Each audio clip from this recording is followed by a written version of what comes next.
الانتخابات القادمة 7 سبتمبر تنجح بلادي اماتكم غير تنجح، اللي حب واللي ما حبش الرصاص ياكلوا. هذا هو بصراحة. اللي يحب الانتخابات 7 سبتمبر اللهم بارك، اللي ما حبش السجون تاكلوا، الحراش ياكلوا.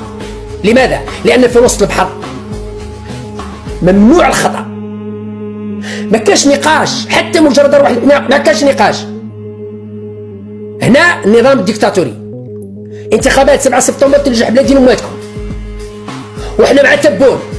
نعم مع تبون في 7 سبتمبر، حبيتوا ولا كرهتوا. ليس حبا في تبون، مش حابين نغرقوا، لانه اذا ما مشيناش مع تبون نغرقوا. هاوش نمشي مع وشيشه. لا فامي تاعو مسكين ما يصوتوش عليه، ما يعرفوش مسكين.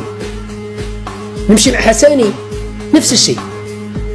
اعضاء المكتب السياسي تاع حركه حمص ما يصوتوش عليه، ما عندهمش حظوظ مساكن. حتى وعندهم حظوظ ما نمشيش معاهم صراحه.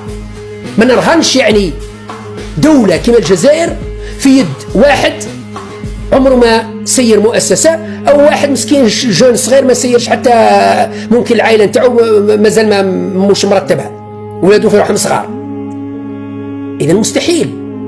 الان رانا في نص البحر، محتم علينا اننا نكملوا